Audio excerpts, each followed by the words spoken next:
Buscamos en nuestras Biblias Lucas capítulo 23 y leemos desde el versículo 39 hasta el 43. Lucas capítulo 23, versículos desde el 39 al 43. Dice, uno de los criminales colgados junto a él se burló. Así que eres el Mesías, demuéstralo salvándote a ti mismo y a nosotros también. Pero el otro criminal protestó. ¿Ni siquiera temes a Dios ahora que estás condenado a muerte? Nosotros merecemos morir por nuestros crímenes, pero este hombre no ha hecho nada malo. Luego dijo, Jesús, acuérdate de mí cuando vengas en tu reino. Jesús respondió, te aseguro que hoy estarás conmigo en el paraíso.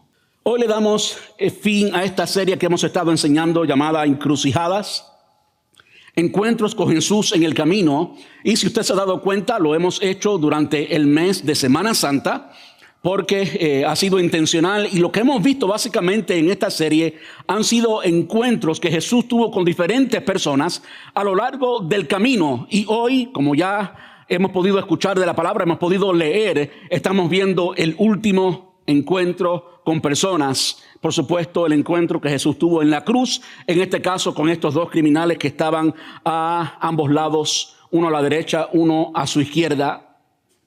Yo creo que cuando llega el momento de partir, llega el momento que se acerca el fin de nuestros días, como pensamos, lo que decimos, lo que sentimos, toma un peso mucho mayor que en cualquier otro momento de nuestra vida. ¿Verdad que sí?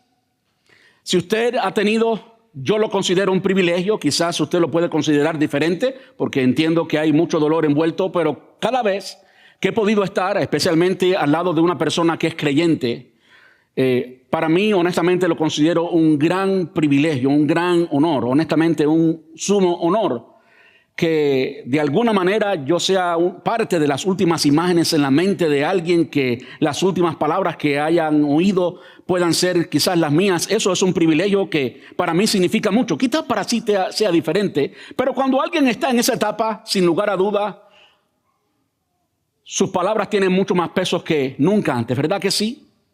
Este es precisamente la encrucijada, el momento en que Jesús se encontraba en la cruz con estos dos criminales. Las palabras que cada uno de ellos dijo son palabras que tienen mucho peso, mucho peso. Y hoy quiero, a la luz de lo que sucedió allí, escudriñar la palabra de Dios y ver lo que Dios nos diga a nosotros hoy. Y quiera Dios que, aunque no estemos en esa encrucijada que estaban ellos, en sus últimas horas de vida o últimos minutos de vida, quizás ni horas, aunque no estemos allí, quizás tú y yo podamos recibir el provecho de ese momento y hoy tengamos un encuentro en que el peso, el mismo peso de las palabras de Jesús y estos sea el mismo peso con que tú y yo hoy podamos tomar en serio estas palabras y lo que sucedió allí, que pueda suceder hoy, que hoy tú y yo tengamos un encuentro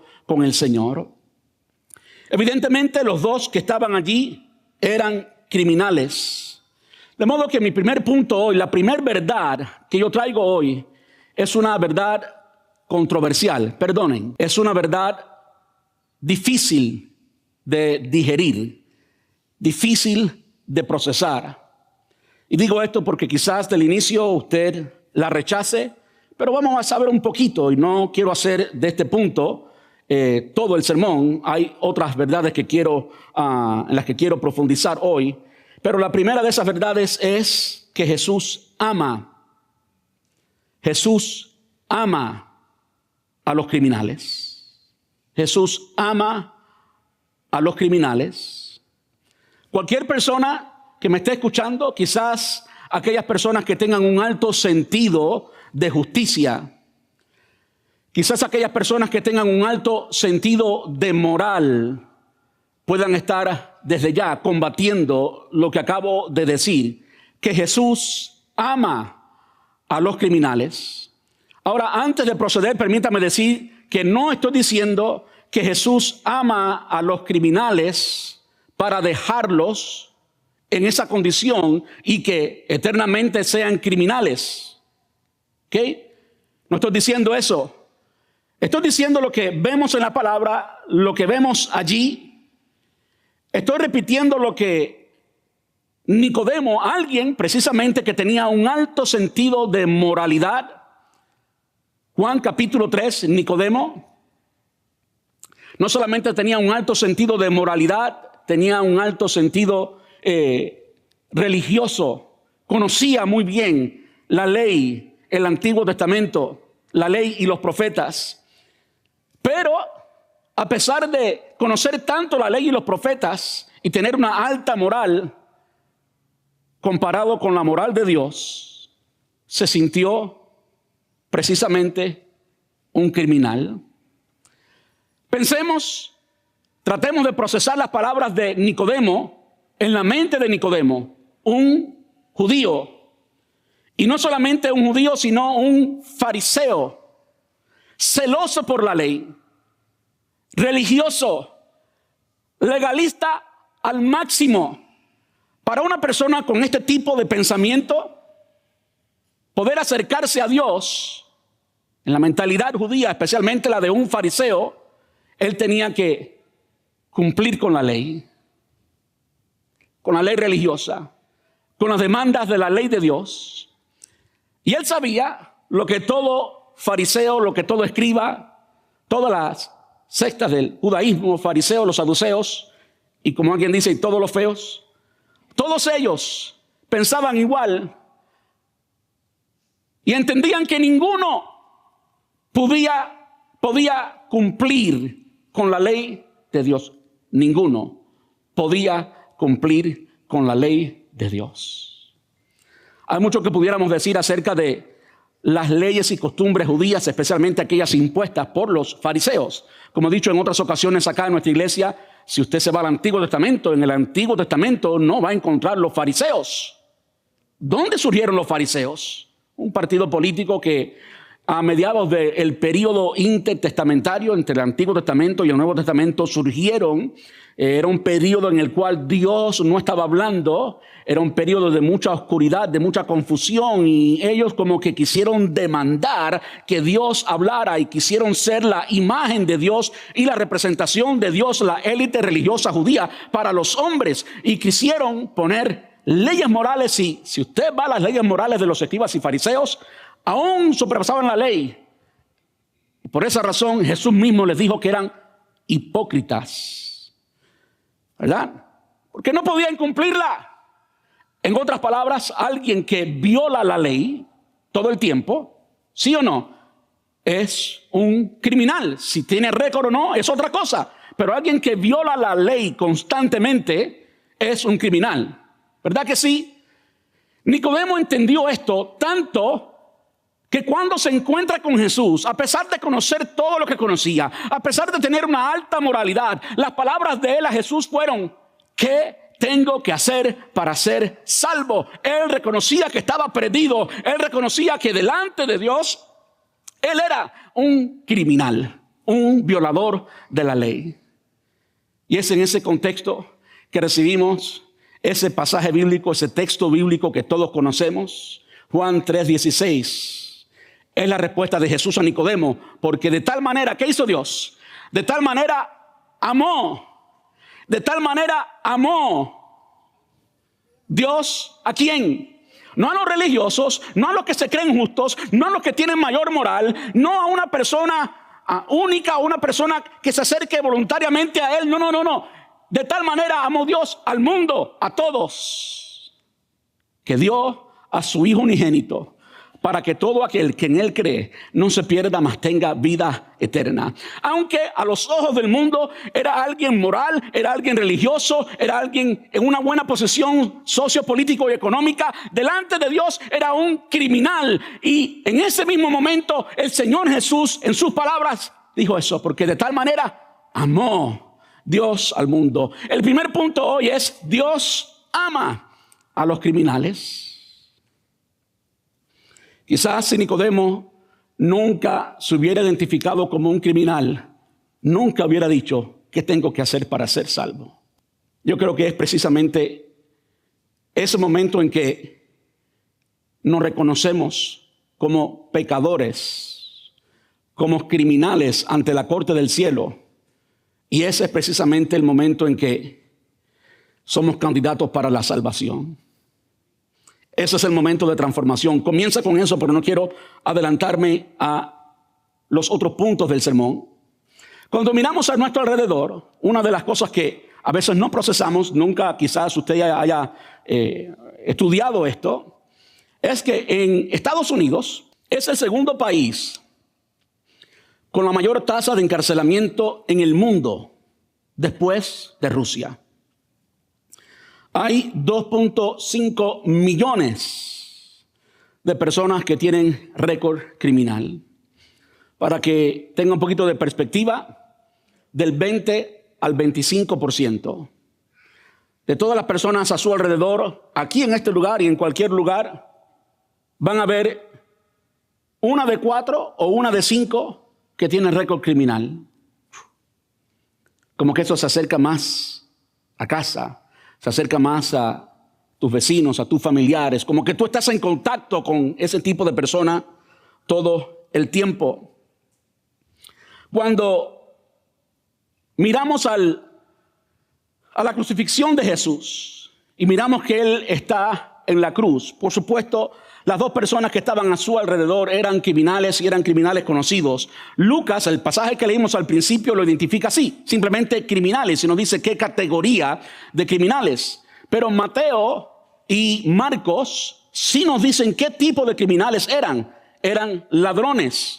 Y eran ladrones conocidos, es decir, que había un récord repetido de estas personas. Y no solamente la idea que se da en el original y cuando uno hace un estudio más profundo, es que no era alguien que se robó un caramelo en una tienda, no, era alguien que mataba por robar. Pero lo que lo calificaba o lo que lo identificaba como criminal era ladrón. Era un ladrón intenso, era un ladrón conocido. De hecho, se dice que estos dos eran quizás amigos, quizás había algún tipo de relación con Barrabás, ya que Barrabás, como todos sabemos, estaba en la lista para ser crucificado. Y en el juicio, como vimos la semana pasada, pues piden, suelten a Barrabás y denos crucifiquen a Jesús, ¿verdad? Y de modo que Jesús muere en el lugar de Barrabás. Quizás había alguna relación entre ellos allí. Ahora, cuando usted lee, no el Evangelio según Lucas, como lo hemos leído hoy, sino lee Mateo y lee Marcos, me encantan los detalles. Y los detalles es que todos estaban gritándole groserías a Jesús. Que todos estaban odiando a Jesús. Y dice que los criminales, ambos, le estaban gritando a Jesús.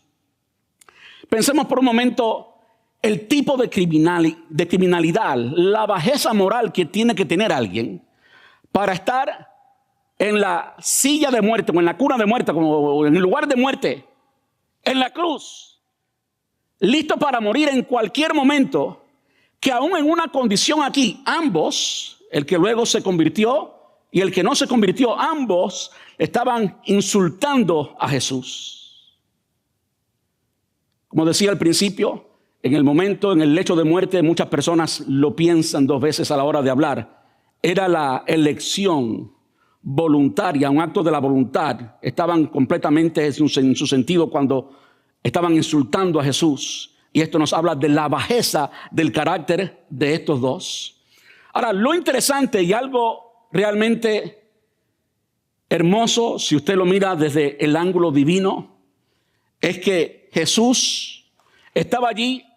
Digo el ángulo divino o la perspectiva divina porque para los ojos del hombre estaba allí como que por casualidad. Estaba allí porque lo habían juzgado y todo lo que sabemos que sucedió la semana antes.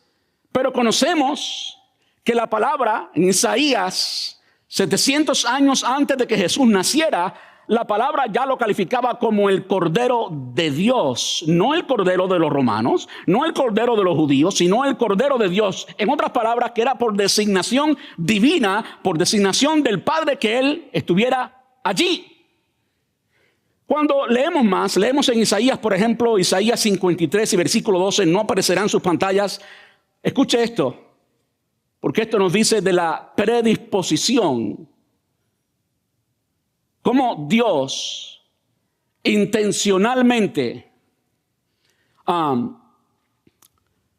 lo planificó, cómo estratégicamente Él estaba precisamente allí, porque allí estaba su corazón. Lucas capítulo 22, Isaías 53, 12.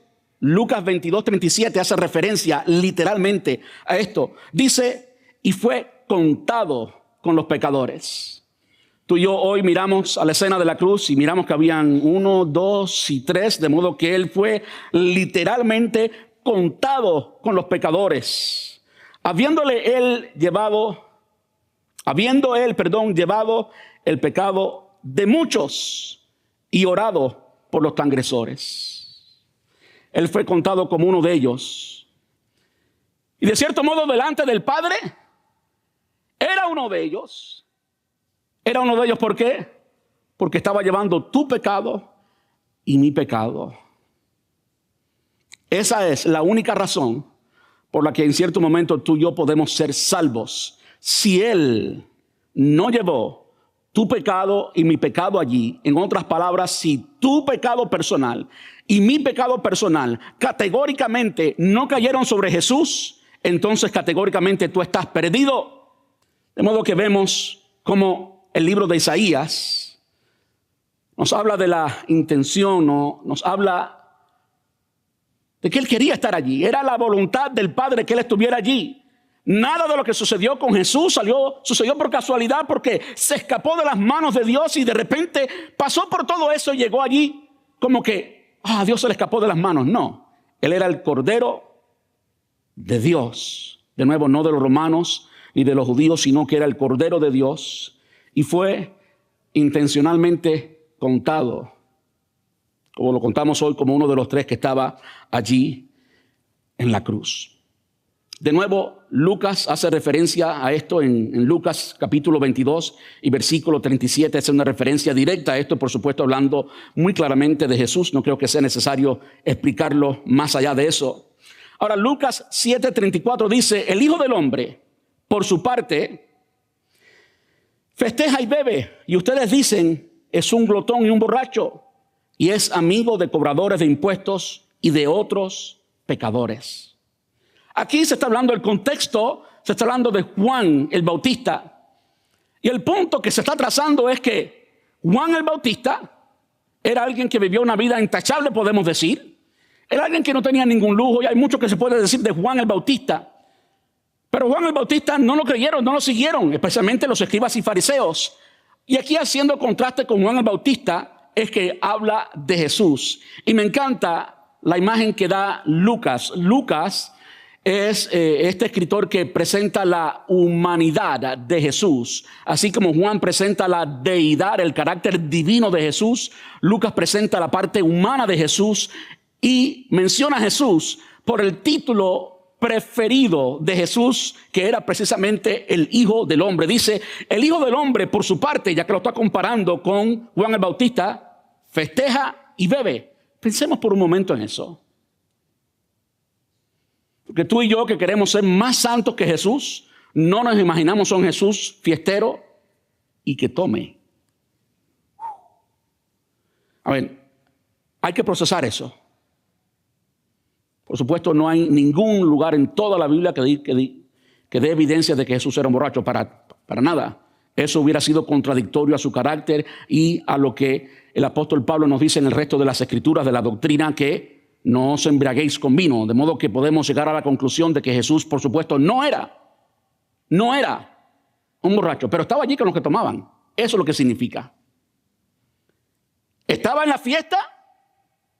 A ver, si usted me está juzgando a mí, yo estoy leyendo la Biblia nomás. El Hijo del Hombre, por su parte, festeja y bebe. Y ustedes dicen, es un glotón y un borracho. Ustedes dicen. No es que Él lo era. Era la perspectiva de ellos. Era la percepción de ellos. Era lo que ellos decían. ¿Están conmigo? No es que Jesús lo era, pero era la opinión que causaba, especialmente para personas como esta, un glotón y un borracho. Y ahora se dice algo afirmativo, y es amigo de cobradores de impuestos y de otros pecadores. Es amigos de cobradores de impuestos y de otros pecadores. ¿Saben quién escribió? Bueno, esto lo escribió, por supuesto, Lucas, pero alguien que también lo escribió era uno de ellos, Mateo, Leví. Como ya he dicho en varias ocasiones, lo repito hoy, Mateo, Leví, lo estaba mezclando. Mateo, Leví, era uno de esos que era cobrador de impuestos. Y aunque nosotros no entendemos cómo alguien cobrador de impuestos puede significar lo más bajo de la sociedad, simplemente entienda esto: para un judío, que un judío representara al imperio romano, que lo estaba oprimiendo, y que le cobrara a los judíos impuestos de Roma, eso era sucio. Pero no solamente era sucio por sí mismo o por sí solo, sino que era sucio porque categóricamente la mayoría de las personas que eran cobradores de impuestos eran corruptos y ladrones. Y en efecto, Mateo lo era. Vemos en Mateo simplemente uno de ellos. Podemos ver más en Zaqueo. Cuando Zaqueo, allí en Jericó, interesante la historia de Zaqueo. Cuando Jesús va a Jericó, aparentemente, si usted lee cuidadosamente la historia, Jesús intencionalmente anda toda la ciudad, como que estaba inspeccionando la ciudad. Y de la historia de Jesús, allí en Jericó, la única persona que por lo menos sabemos con certeza en la historia que fue salva fue Zaqueo. De modo que podemos decir que Jesús llegó hasta Jericó a salvar a Zaqueo. Y cuando salva a Zaqueo, la confesión de Zaqueo es: a quien le he robado, lo devolveré. De modo que era también un ladrón. Jesús era conocido. A él le gustaba, es amigo de los cobradores de impuestos y de otros pecadores. Si vemos la predicción de Isaías antes de que Jesús naciera, hablando del carácter de Jesús, y vemos que él iba a ser contado, y vemos la intencionalidad del plan de Dios allí. Después lo vemos en la vida real, cuando él finalmente llega y él vive de esa manera. Y usted entiende el panorama completo bíblico. Yo creo que podemos estar de acuerdo que Jesús amaba a los pecadores. Jesús amaba a los criminales. Hay veces que nuestro sentido de justicia, especialmente cuando miramos a una persona que tiene un nivel de moralidad menor al nuestro, nos sentimos como con el derecho de decir: yo soy mejor. Como que yo soy más merecedor del amor de Dios. Pero entienda esto. Quizás tú te sientes más merecedor del amor de Dios cuando te comparas con una persona que quizás ha demostrado tener menos moralidad que tú. Pero cuando te comparas con Jesús, el Cordero inmolado, santo por naturaleza, incapaz de pecar, tú eres un pecador sucio, asqueroso. Y lo hermoso del Evangelio es que a ese pecador sucio y asqueroso, Dios amó tanto que entregó a su Hijo.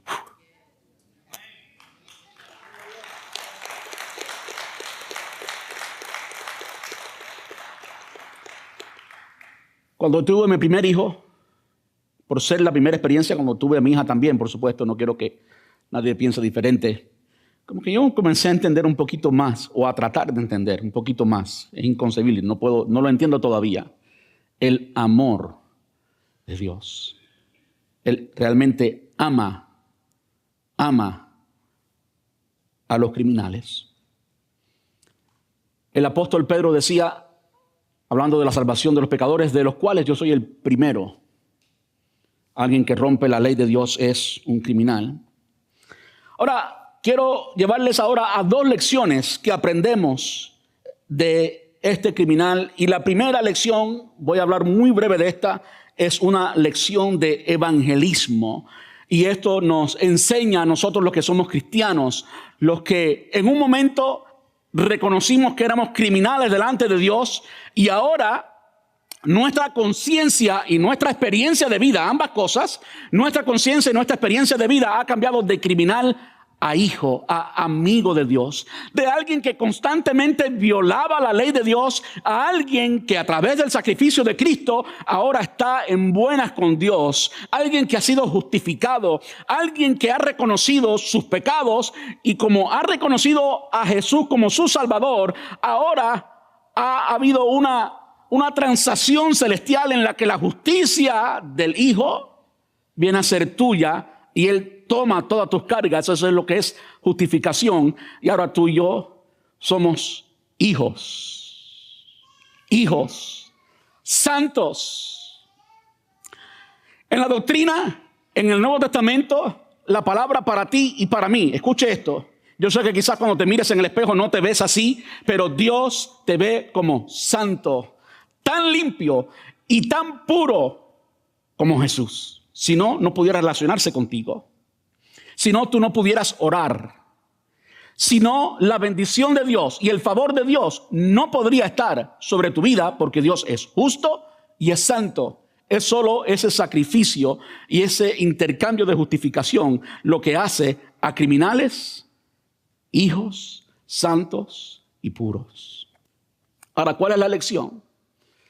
La lección es la que Jesús aprovecha hasta el último momento. Literalmente, este era el último momento de la vida de Jesús y también de estos discípulos, la vida natural, por supuesto, carnal. Y en ese último momento, ¿qué estaba haciendo el Señor Jesús? Estaba salvando. Estaba salvando. Todos los que conocen la historia de nuestra iglesia, conocen mi experiencia con Moody Bible Institute. No fui estudiante de Moody, pero Moody ha sido instrumental en la formación de nuestra iglesia y en mi experiencia como persona. Aprendí que cuando he leído un poco de Moody, de Dwight Lyman Moody, cuando Moody predicaba, Moody era una de las personas que no hacía mucho llamado al frente. Esto es una de las cosas que a mí me ministró mucho. Quizás necesite repasarlo una y otra vez y aprender y aplicarlo. ¿Saben qué cambió la vida de Moody? Cambió la vida de Moody mientras ministraba en Chicago. El gran fuego de Chicago, así se reconoció históricamente, el gran fuego de Chicago. Y lo que cambió esto en la vida de Moody, lo cambió porque él no era de las personas que hacía llamado a la salvación todos los domingos, como a veces yo no lo hago.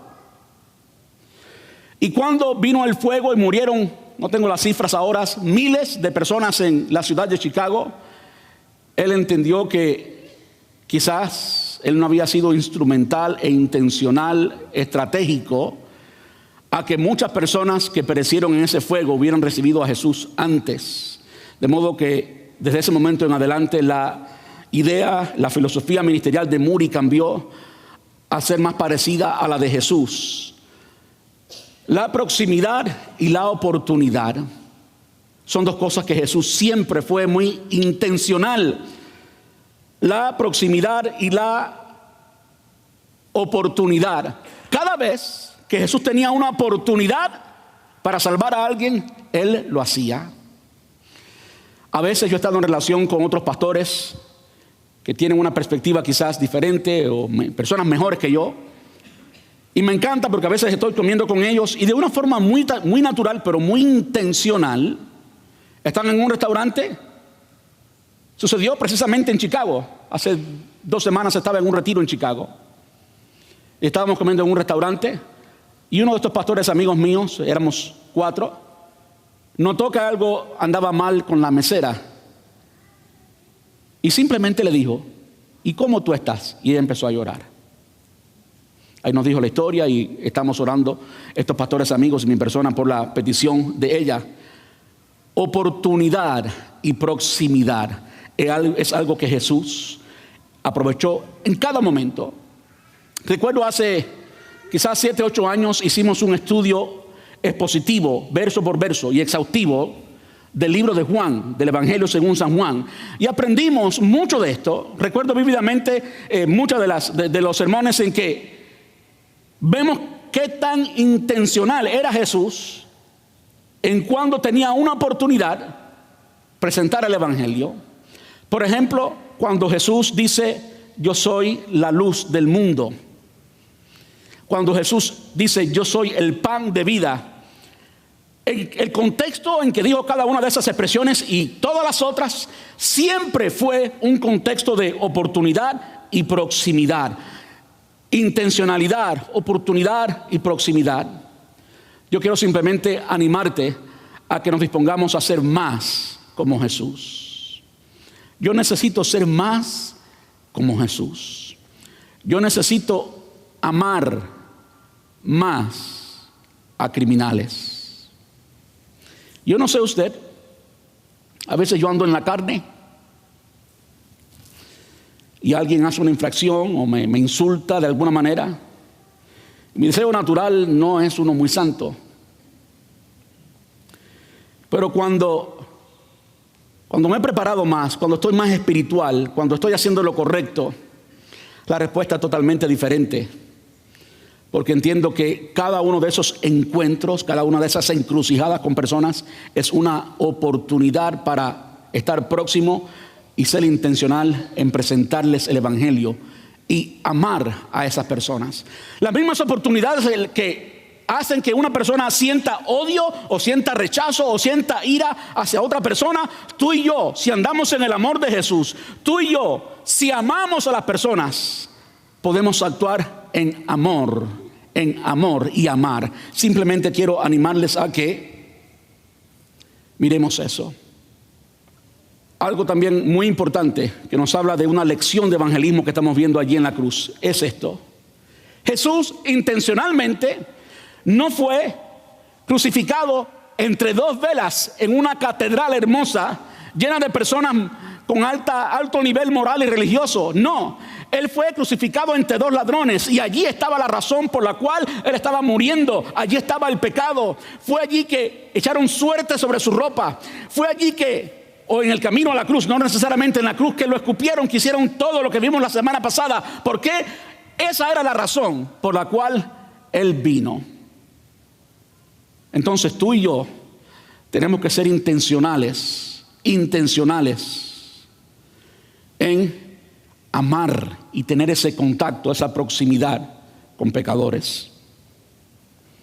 Recuerdo hace unos 7 años, también 7, 8 años, estábamos predicando una serie y para ese tiempo era un tiempo de crisis para mí económica, y me fui a hacer Uber. Y todavía me acuerdo de este muchacho que recogí en Soho, Hyde Park area, en Tampa, totalmente borracho, tan borracho. Eso fue un sábado en la noche. Horas después tenía que predicar. Tan borracho que nunca se despertó. Y fueron sus amigos quienes me llamaron para darle la transportación. Cuando llegué al apartamento, vivía en un apartamento de 3er piso. So tuve que básicamente llevarlo a todos los apartamentos, tocar la puerta, coger su llave, abrir la puerta y... Digo, ese tipo de cercanía es la que a veces tenemos que tener y aprovechar cada oportunidad. Era dueño de un restaurante en Soho, ya no existe ese restaurante, pero después fui y hablé con él y le presenté a Cristo. Si aceptó o no, en ese momento no lo hizo, quizás lo haga después. Tú y yo tenemos que ser igual. El contexto habla por sí solo también, no solamente lo que ya hemos dicho, sino el hecho de que Jesús murió en un contexto tan multicultural que tuvieron que poner en 3 idiomas diferentes: Jesús, el rey de los judíos. Tú y yo tenemos que ser intencionalmente multiculturales y alcanzar con el evangelio a todas las personas a nuestro alrededor. La última lección para mí es una muy significante y es una lección doctrinal. Estuve muy tentado a titularle a este sermón Lecciones de doctrina de un criminal. ¿Qué tal si leemos de nuevo el pasaje para que esté fresco en nuestras mentes? Lucas capítulo 23, versículos desde el 39 al 43. Dice: uno de los criminales colgados junto a él se burló. Así que eres el Mesías. Demuéstramelo salvándote a ti mismo y a nosotros también. Pero el otro criminal protestó: ¿ni siquiera temes a Dios ahora que estás condenado a muerte? Nosotros merecemos morir por nuestros crímenes, pero este hombre no ha hecho nada malo. Luego dijo Jesús, acuérdate de mí cuando vengas en tu reino. Jesús respondió, te aseguro que hoy estarás conmigo en el paraíso. Primero vemos la condición, en el versículo 39, vemos la condición de los perdidos. Eran criminales dignos de muerte según la ley romana. Pero de nuevo, cuando vamos al mismo texto en Mateo y en Marcos, vemos que ambos estaban gritando, y como ya dije al principio, usted puede solamente imaginar el nivel de bajeza que puede tener alguien cuando en su lecho de muerte está insultando en la forma que lo hicieron a alguien tan puro y tan santo como Jesús. Y esto nos habla de la condición de ellos. Estaban perdidos. No estaban acercándose a Dios porque de su propia voluntad quería mejorar, no. Eran criminales de lo peor y estaban totalmente perdidos. Ahora, cuando vemos el versículo 40 y el 41, y si pueden poner eso en la pantalla, por favor, versículo 40 y 41, vemos que de repente en uno de ellos hay un cambio. Qué hermoso. Qué hermoso que aún en los últimos minutos de vida Jesús estaba salvando. Hubo un cambio en esta persona. Es decir, dice, pero el otro criminal protestó. Evidentemente los dos estaban diciendo lo mismo por un tiempo, pero llegó un momento en que hubo un cambio. Y ese cambio lo hubo porque el Espíritu Santo comenzó a tratar. Cuando miramos el Nuevo Testamento y entenderemos la doctrina del Nuevo Testamento, podemos decir que así sucedió. El Espíritu Santo comenzó a convencer a este criminal. Dice, pero el otro criminal protestó, ¿ni siquiera temes a Dios ahora que estás condenado a muerte? Este criminal comenzó a temer a Dios. Y ese es el principio del arrepentimiento y con ello el principio de la salvación. Mira, no importa todo lo que alguien ha hecho. No importa todo lo que alguien ha hecho. Y que su cuenta de pecado sea tan grande. No hay nada más grande que el amor de Dios demostrado en la cruz. No hay cantidad de pecado que Él no pueda borrar. No la hay. Y cuando este hombre estaba demostrando temor a Dios y le estaba diciendo al otro, ¿tú no tienes temor de Dios? Estamos viendo el principio del arrepentimiento. Cómo que este hombre hasta ese momento en la cruz iba en una dirección y ahora estaba comenzando a cambiar. Como que ahora el Espíritu Santo lo había convencido de pecado y hubo un cambio en él. Miramos al versículo 41.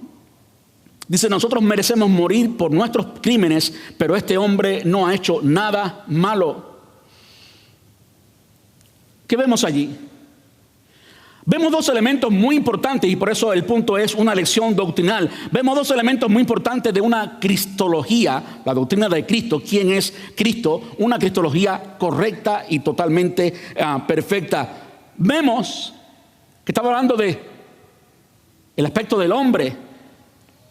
Muchas personas no creen, y es por eso que es tan importante cuando celebramos la Santa Cena.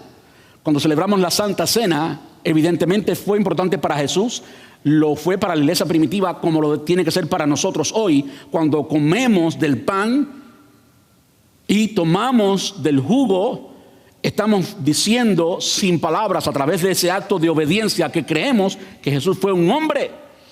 Y al decirlo así, estamos afirmando que Él murió y estamos afirmando la razón por la que murió. ¿Por qué murió? Porque no podía morir en un cuerpo espiritual. Tenía que convertirse en un hombre para entonces poder morir. Este criminal estaba reconociendo la cristología de Jesús al reconocer que era un hombre. Pero este hombre no ha hecho nada malo y ahí está reconociendo algo también, y era la santidad de Jesús. Estaba reconociendo la santidad de Jesús y en esto vemos una cristología completa, que Él no hizo nada malo. Pero no solamente eso, sino que vemos en el versículo 42 algo tan extraordinario. Quizás este pasaje es una imagen muy clara de la salvación por fe en Cristo Jesús y solamente en Cristo Jesús. Dice, luego dijo, Jesús, acuérdate de mí cuando vengas en tu reino. Esta es la traducción o la versión de la Biblia, Nueva Traducción Viviente. La Nueva Traducción Viviente traduce ideas completas, no traduce palabra por palabra.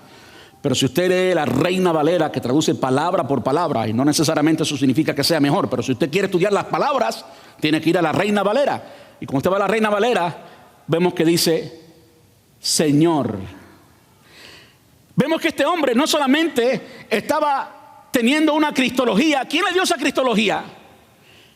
Quizás alguien se lo dijo en el pasado. Era un judío en Jerusalén. Quizás alguien se lo dijo en el pasado, pero ahora el Espíritu Santo había actuado en su corazón y él estaba reconociendo que él era un criminal, que él era un pecador, que él necesitaba a Jesús. Y ahora comenzó a tener una idea completa de quién era Cristo. Vemos la parte humana, pero también vemos la divina. Y él lo dice literalmente, Señor, acuérdate de mí cuando vengas en tu reino.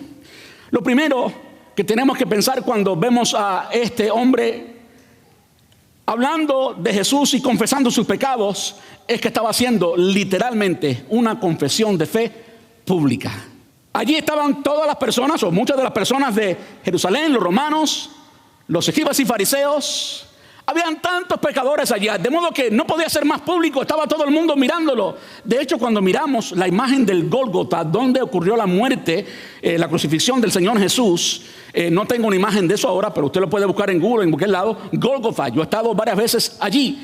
Y las personas piensan que Jesús fue crucificado en una montaña, como aparecen en muchas imágenes modernas hoy por hoy. Yo quiero asegurarles, él no fue crucificado en una montaña. La montaña del Gólgota no fue arriba donde Jesús fue crucificado, fue abajo. ¿Por qué? Por el camino bajo, en la parte de abajo de esa montaña, por ahí pasaba todo el mundo. La idea era que los romanos querían crucificar a las personas allí para que todo el mundo viera lo que le iba a suceder a cualquier persona que violara la ley romana.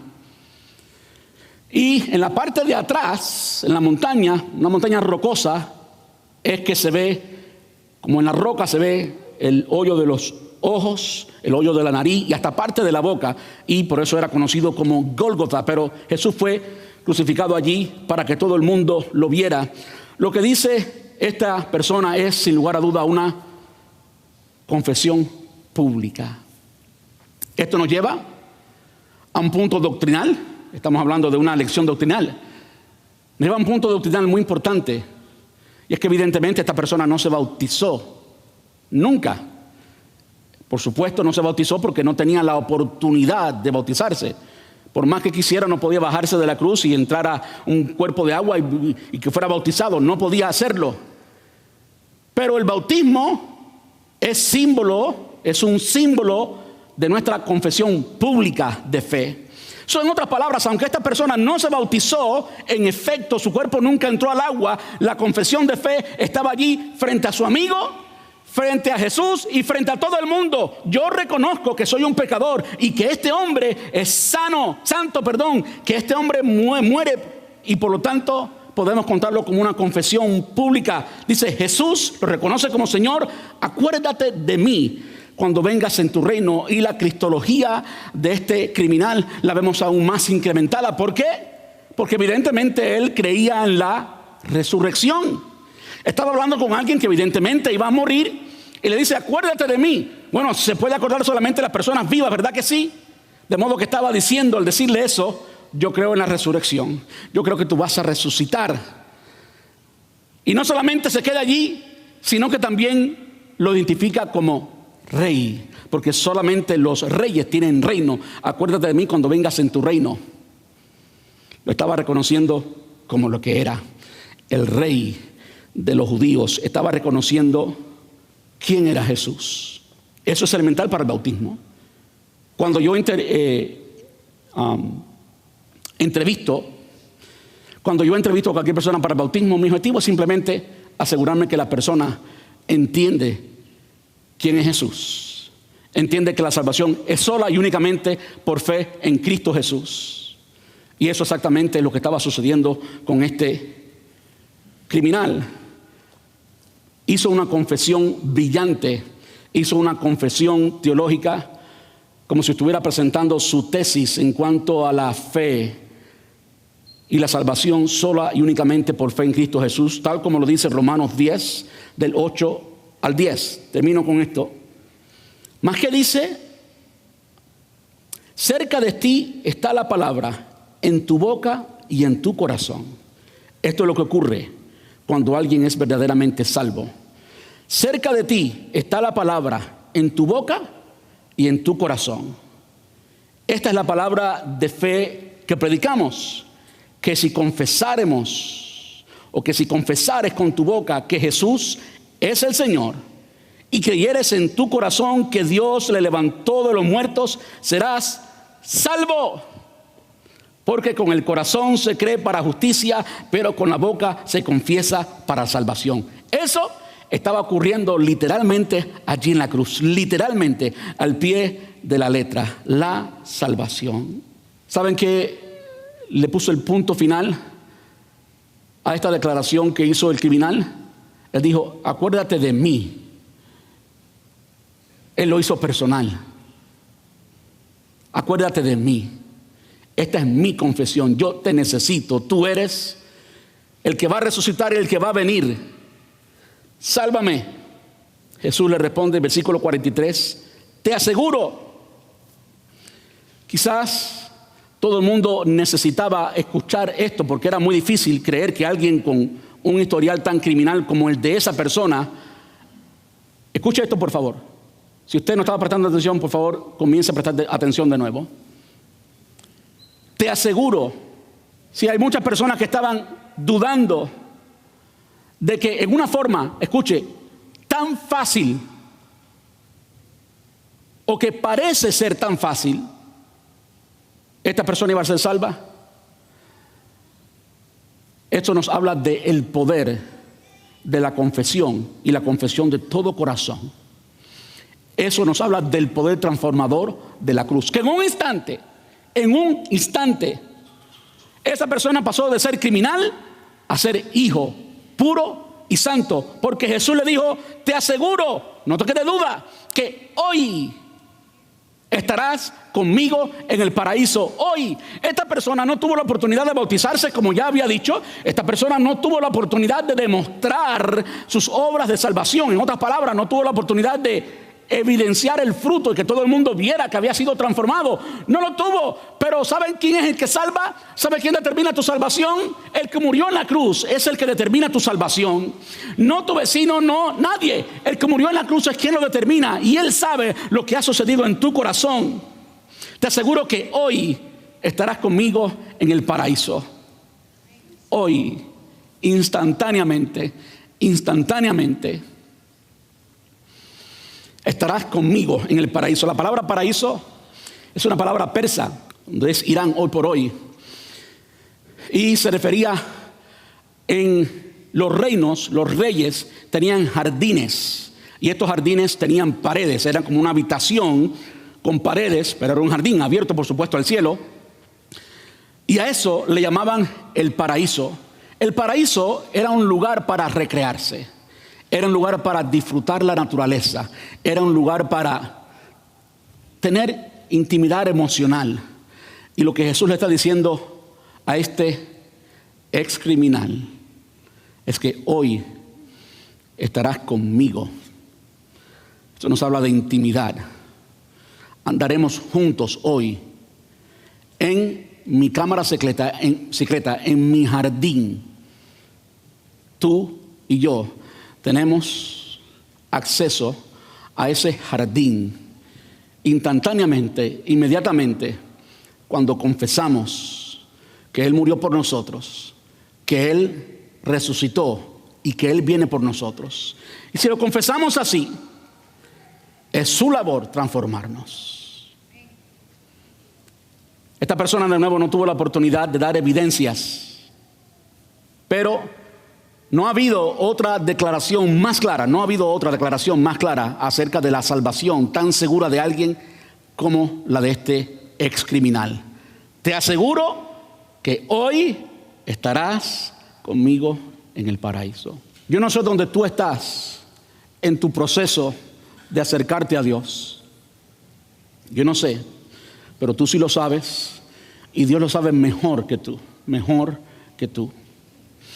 Si tú estás lejos, yo quiero decirte que solamente el acto de confesión, arrepentimiento y confesión, si son genuinos, el arrepentimiento y la confesión, en ese acto, instantáneamente, tú recibes derecho al paraíso, no porque lo merezcas, sino porque aquel que lo merece toma toda tu culpa y te entrega toda su justicia, de modo que puedas ser un hijo o una hija de Dios. Y si ese es tu caso hoy, pido que todo el mundo cierre sus ojos, por favor, y que ore por esa persona. Si ese es tu caso hoy y quieres acercarte al Señor, por favor, levanta tu mano para que hoy pueda ser reconocido como un hijo y entrar en su presencia. Tener el boleto pago, completo, la seguridad, la confirmación de que eres un hijo y ya no un criminal. Padre, te ruego por cada persona en este lugar. Te ruego, Señor, que aquellos que no han sido convencidos totalmente del poder transformador del arrepentimiento y creer en ti, creer que tú resucitaste, creer que vienes por nosotros, que hoy, Señor, esa persona pueda experimentar tu poder, todo tu poder, y que pueda convertirse de criminal a hijo, aceptado en tu corte secreta, en tu jardín, en el paraíso. Te pido esto en el nombre de Jesús y te doy gracias por todos aquellos que en un momento reconocimos que éramos criminales y necesitábamos tu perdón y tu salvación. Y aquí estamos, Señor, como hijos, dándote gloria, dándote honra, dándote gracias por tu sacrificio.